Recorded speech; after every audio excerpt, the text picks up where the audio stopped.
مساء الخير عليكم. في فيديو النهاردة هنشوف ميادة وسوف أخت الفنان جورج وسوف، وهي بتتكلم عن ابن أخوها الراحل وديع جورج وسوف، وبتكشف السبب الحقيقي ورا وفاة وديع بعد الكلام الكتير اللي طلع في الساعات اللي فاتت عن وجود شبهة جنائية في الموضوع. هنعرف كل التفاصيل، بس قبل ما تكمل الفيديو انزل بسرعة واعمل لايك واشترك في القناة وفعل زرار الجرس على كل الإشعارات، ضروري جدا جدا علشان كل الجديد يجيلك لحد عندك.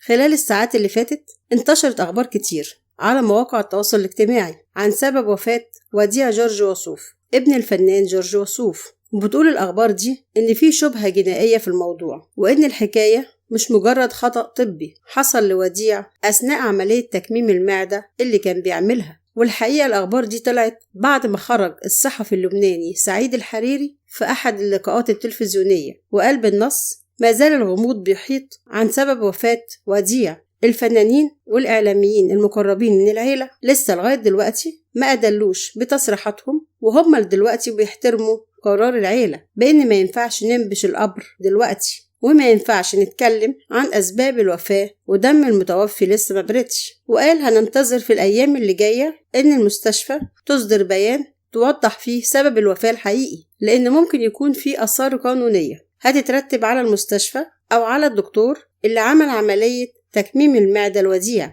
وهنعرف وقتها السبب الحقيقي للوفاة. وقال كمان إن تم تأجيل دفن وديع من السبت للحد، والعيلة اتفاجئت بقرار النيابة العامة في لبنان بعد رفضها تسليم الجثمان ليهم، وقررت إن هيتم بعض التحاليل والفحوصات لمعرفة أسباب الوفاة الحقيقية. وفي وسط حالة الجدل دي بخصوص السبب الحقيقي ورا وفاة وديع جورج وسوف، خرجت شقيقة الفنان جورج وسوف ميادة وسوف بتصريحات للإعلام، ووضحت بشكل قاطع السبب الحقيقي ورا وفاة وديع، وقالت: هلا هو انه عمليته ما خطرة كانت، ما في خطأ طبي، هو صابه نزيف وصار بقى بعده مضاعفات. خلص ربنا رايد شيء، نحن ما فينا نوقف، هيدا جرح كبير ووجع كبير.